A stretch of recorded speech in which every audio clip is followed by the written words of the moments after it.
Welcome to the deep dive. Anyone working in or around healthcare feels this constant pull, right? Amazing new treatments, incredible tech, but always bumping up against, well, limited budgets, limited resources. It's this balancing act that happens kind of behind the scenes, but it really shapes the care we all get day in, day out. So today we're digging into a really key concept for understanding all this: health economic evaluation. Think of it as the lens used to make these tough calls, deciding which treatments, which technologies get funded and used. We're going to break down the main ideas, the methods, drawing from work by Rudnick and Drummond, basically how economics plays a huge role in healthcare choices. And it's so important to get why this matters. I mean, the amount of money spent globally on healthcare is just staggering. Think about it. Back in 2009, the U.S. was spending almost $8,000 per person. And the OECD, they reported health spending as a share of GDP going up like 4% a year across member countries. These aren't just numbers. They show why we absolutely have to evaluate things critically. Every dollar, every euro spent here, it can't be spent somewhere else. Economic evaluation shines a light on those trade-offs. Right. So that's our mission for this deep dive, to really get a handle on these different evaluation types. What do they measure? What are their upsides, their downsides? And crucially, how do they actually influence the healthcare system you interact with?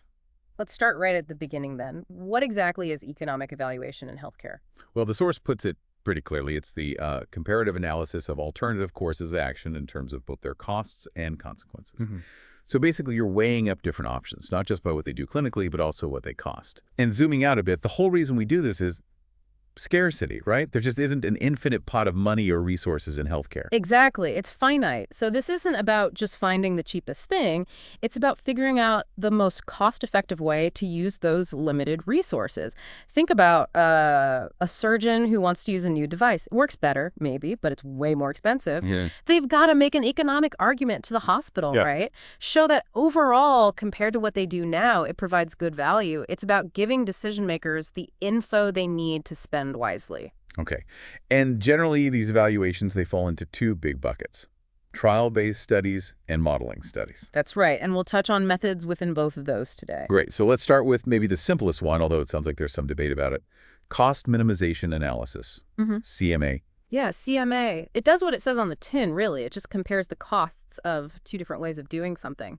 But here's the absolutely critical part. You can only use CMA if you're certain, like really certain, that the outcomes, the effectiveness, are exactly the same for both options. Okay. So effectiveness is assumed equal. Precisely. Which means the only thing left to decide on is cost. Find the cheaper one. And, a lot of experts argue that because it ignores differences in effectiveness, it's not really a full economic evaluation. It's too simple sometimes. Right. That makes sense. The example from the source was comparing doing sinus surgery, ESS, in a hospital versus a private clinic. Exactly. The assumption there is the patient outcome, how well the surgery works, should be identical regardless of the building it happens in. So if that holds true, you just pick the lower cost setting. Okay, so that's CMA. Now let's move on to something, well, much more common and a bit meatier: cost effectiveness analysis, or CEA. Right, CEA. This is a big step up. It looks at both costs and consequences, but, and this is key, it measures those consequences in natural units, clinical outcomes. Natural units, like what? Things like life years gained, symptom-free days, complications avoided, maybe a number of cases correctly diagnosed. Stuff clinicians measure routinely. The whole point of CEA is to try and maximize the health benefits we get for society, given that we have a limited budget. Getting the most health bang for our buck, essentially. That sounds really useful for comparing, say, two drugs for the same condition. But the source mentioned a big limitation: you can't easily compare across different diseases. So how does that work when policymakers have to decide between funding, I don't know, a new cancer drug versus a heart disease prevention program? Those are totally different outcomes. Yeah, that's a major challenge for CEA. It brings us right back to this idea of opportunity cost. Because resources are scarce. Choosing to fund that cancer drug means you don't fund something else, maybe that heart program, and you lose the potential health benefits from that alternative. Right. CEA struggles with those kinds of comparisons because the units are different: life years saved versus heart attacks prevented, for example. It makes it hard to judge the true opportunity cost across different areas. Another thing with CEA is sometimes an intervention has multiple important outcomes. Which one do you pick as the effectiveness measure? Good point. In those cases, sometimes people do what's called a cost-consequence analysis. They just list out the costs and then list out all the different important effects separately without trying to combine them into one ratio. Okay, but often CEA does use a ratio, and this seems really central. The incremental cost effectiveness ratio, the ICER. Tell us about that. Oh, yes, the ICER. It's really the workhorse of CEA. It's not just about, is this cost effective? It asks, what's the additional cost for the additional benefit you get compared to the alternative? So the extra cost divided by the extra effect. Exactly, incremental cost over incremental effectiveness. Policymakers often look for interventions with a low ICER. You get more health gain for less extra spending, but it's definitely not the only factor. They'll also consider, how serious the condition is. Are there any other treatments available? Can patients afford it? Ethical considerations. It's a complex decision. Right, not just the number. Definitely not. And to help visualize this, people often use the cost effectiveness plane. Imagine a graph. Cost difference is vertical, effectiveness difference is horizontal. Okay. Stuff in the top left, quadrant 2, that's more effective and less costly. That's a no-brainer. It's dominant. Everyone wants that. Win-win. Exactly. Bottom right, quadrant 4, less effective, more costly, usually rejected. Also straightforward. The interesting bits are quadrants 4 and 3. Top right, more effective but also more costly. Bottom left, less effective but also less costly. And that's where the ICER tells you how much more costly per unit of effect. Precisely. And whether that ICER is considered acceptable often depends on this idea of a willingness to pay threshold. How much is society or the healthcare system prepared to pay for an extra unit of health gain? That threshold varies a lot. And you mentioned another way to present this, the net monetary benefit, or NMB. Yeah, NMB is becoming more popular. Instead of a ratio like the ICER, it tries to put everything into monetary terms. You basically calculate effectiveness x willingness to pay threshold cost. If the NAB is positive, it's considered cost-effective at that threshold. It needs you to define that willingness to pay value up front, though. Okay, that makes sense. Now, with all these calculations, there must be uncertainty, right, in the costs, the effects. Yeah. How do researchers handle that? Absolutely. Uncertainty is unavoidable. The main tool is sensitivity analysis, or SA. You basically poke and prod the model, change the key numbers, the cost estimates, the effectiveness estimates within plausible ranges, and see if the main conclusion still holds up. Like stress testing the result. Exactly. Does the result change if the drug is 10% more expensive? Or 10% less effective? It tells you how robust the findings are. There are different types: simple one-way essay, where you change one variable at a time, scenario analysis comparing best case, worst case, and more complex probabilistic essay, where you use statistical distributions for variables to generate a cloud of possible results. That last one gives you things like a cost-effectiveness acceptability curve, showing the probability of being cost-effective at different willingness-to-pay thresholds. Got it. So sensitivity analysis is crucial for judging confidence. Now, there was another interesting sort of controversial point mentioned, discounting effectiveness. We discount future costs, right? Because money today is worth more than money tomorrow. That's standard practice, yes. It's called time preference. A dollar today can be invested and grow, so a future cost or benefit is worth less in today's terms. We apply a discount rate, usually around 3% per year, to future costs. So the debate is whether we should do the same thing to future health benefits. Like, is a year of healthy life gained 20 years from now worth less than one gained today? That's the nub of it. It's really debated. The argument for discounting health effects is often about consistency. Treat costs and effects the same way. Also, some argue there's a theoretical possibility of trading health over time, maybe investing now for better future health. And not discounting health could make interventions that have costs now but benefits way later look artificially good. Okay, what are the arguments against it? Well, critics say you can't really invest health like money. A year of health isn't like a dollar bill. Discounting future health also arguably gives less weight to the well-being of future generations. Plus, some evidence suggests people don't actually discount their future health in the same way they discount future money. So where does practice land now? Despite the controversy, most guidelines like NICE in the UK or WHO recommendations currently suggest discounting both future costs and future health effects at the same rate, often around 3% or 3.5%. But it's definitely something people still argue about. Okay, let's make CEA more concrete. There was an example about tonsillectomy for kids with sore throats. Yes, the Wilson study. They looked at kids with recurrent sore throats, comparing surgery adenotonsillectomy versus just standard medical therapy. They used data from a trial. Over 2 years, the kids getting medical therapy had about 11.4 sore throat episodes on average. The surgical group, only 7.4. So surgery reduced sore throats. But what about cost? Big difference there. Medical therapy cost about 463 apats per child, while surgery was much higher, around 4,402 twos. Okay, so more effective but more costly.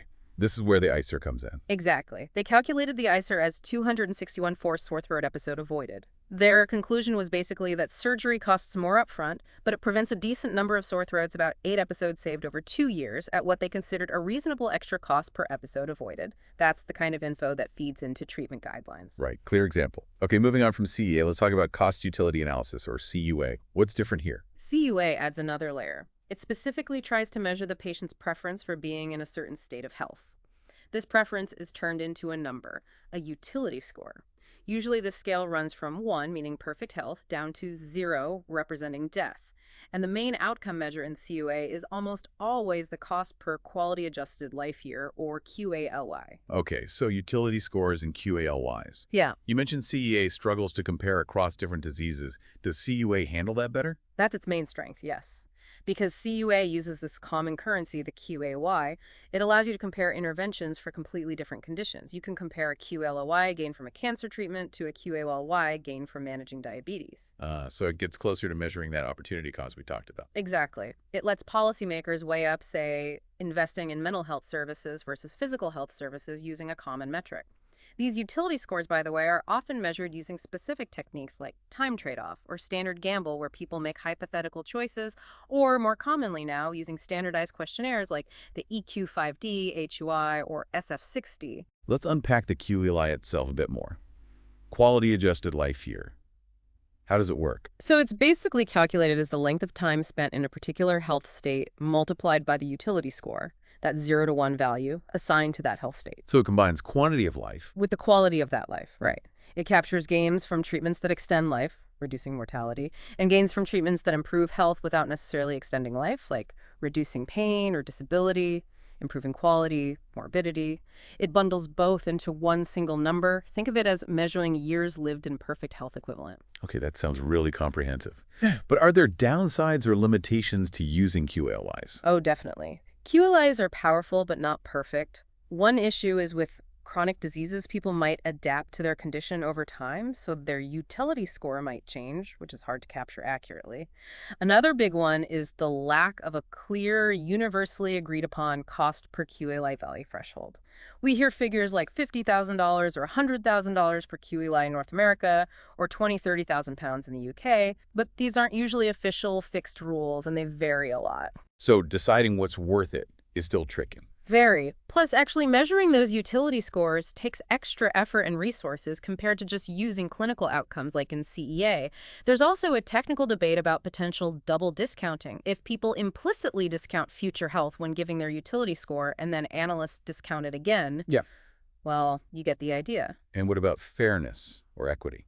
That's probably the most significant ethical critique. Because QELYs incorporate life expectancy, they can inherently favor interventions for younger people who have more potential life years ahead of them. An intervention giving a small quality boost to a young person for 50 years might generate more QELYs than one giving a huge quality boost to an older person for 5 years. So it might disadvantage the elderly or those with shorter life expectancies. It can, yes. And it often doesn't capture the impact on family or caregivers either. So the full societal benefit might be underestimated. These are really important ethical considerations when using QALYs for decision-making. Okay, so an example in our field, otolaryngology. Maybe comparing sinus surgery versus medical therapy again, but using CUA. Right. Instead of just looking at symptom scores like in CEA, a CUA would measure patients' utility levels, maybe using that EQ5D questionnaire before and after treatment. You calculate the QALYs gained with surgery versus medical therapy, look at the cost difference, and calculate an ICER, but this time it would be the cost per additional QALY gained from having the surgery. Got it. Okay, one more main type to cover. Cost-benefit analysis, or CBA. How does this one differ? CBA takes it a step further. It tries to value everything costs and benefits in monetary terms. Dollars, pounds, euros. Everything, even the health outcomes. Yeah. The idea is that if you can put a monetary value on the health benefits, you can then directly compare the financial return on investment in a healthcare program to investments in totally different areas, like education, roads, defense. So you could ask, Is spending $1 million on this health program a better investment for society than spending $1 million on building a new school? Precisely. That's the goal of CBA. Maximum comparability across all sectors. Wow. But, I mean, how do you put a dollar value on, say, avoiding a complication or gaining a year of life? That sounds incredibly difficult. It is. That's the major challenge and why CBA is much less common in healthcare than CEA or CUA. It often relies on methods like contingent valuation. Contingent valuation. It's basically survey techniques where you try to ask people, hypothetically, how much they would be willing to pay WTP for a certain health improvement or to avoid a certain health risk. So, like, how much would you pay to have perfect hearing versus mild hearing loss? Something like that, yeah. For instance, if you were comparing radiation versus surgery for early throat cancer, maybe the survival rates are similar. A CBA might try to estimate the WTP for differences in voice quality, swallowing function, or risks associated with each treatment. And then you add up all those monetized benefits and compare them to the costs. Exactly. If the total monetary benefit outweighs the total monetary costs, the intervention shows a positive return from a CBA perspective. But, as you said, assigning those monetary values to health is the really controversial part. Okay, that covers the main types of evaluation. Now, you mentioned earlier there are also different approaches, trial-based versus modeling.